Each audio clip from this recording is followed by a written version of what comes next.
Hi, everybody. Welcome to another exciting day in human geography. Today, we are going to begin um, one of our larger projects that we have in geography.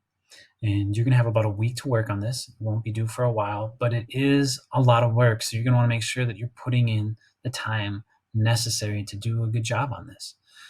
This project, though, is all about you and your culture. So we've been looking at culture a lot. We've been looking at, cultural traits, diffusion, all these different aspects of culture. And now you're going to take those things that we've been looking at and apply it to yourself. You're going to create a Google Slides presentation that looks into the different aspects of your personal culture. So, what is the hearth or the original location of your culture? What's your cultural background? Like, what are some of the practices of that are traditional to your culture?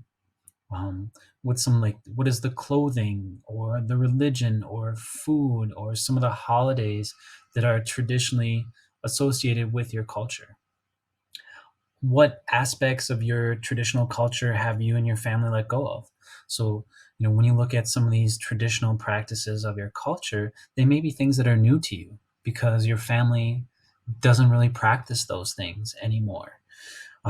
What aspects of traditional culture, when you look at this traditional culture of, you know, your family and yourself, what are things that are really important to you that you really like that you might want to pass on to future generations, whether that be, food or clothing or just values that are traditional to your culture?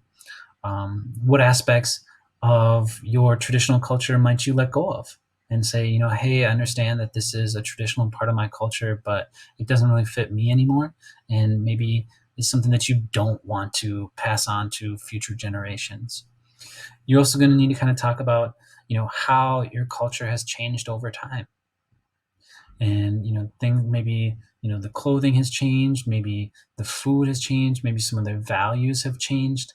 Um, how has your traditional culture changed over time? You're also going to need to include some visuals.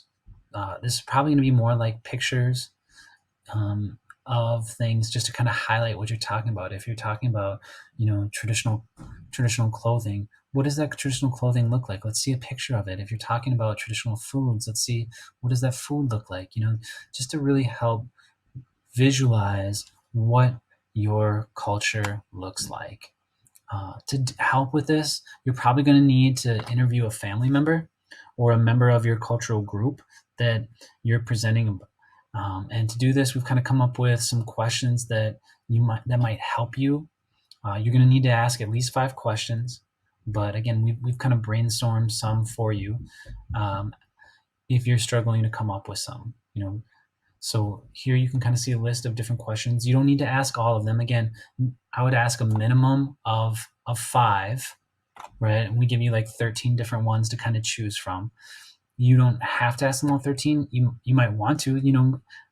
So a lot of times these interviews, especially if it's a family member or somebody that maybe you don't talk to all the time and has a lot of background or knowledge about your cultural past, they might really enjoy hearing from you and answering these questions. And you might want to, ask more than just the 5.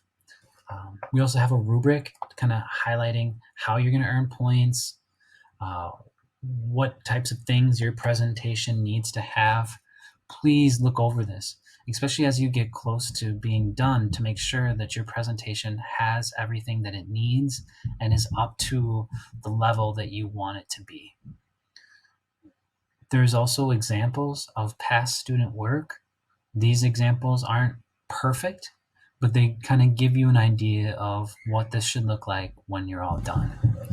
Um, Tomorrow we don't have class, and we won't. So this gives you all day today, all day Friday, Saturday, Sunday, Monday, Tuesday, and then the project will be due Wednesday night. So you have a lot of time to work on this. But sometimes setting up these interviews can take a while. So that's probably the first thing that I would do, is try to find somebody who knows about your family's cultural background and try to find a time that you can set up to ask them some questions and interview them. So that would be the first thing that I would do. Obviously, we're always here to help you. If you're struggling, or if you don't understand, or if you have questions, please shoot us an email or whatever you need to, so that we can help you do the best job that you can on this. That's about all I got for you today. I hope everybody's doing well. I hope you're happy, you're healthy, and you're safe. And look forward to talking to you soon.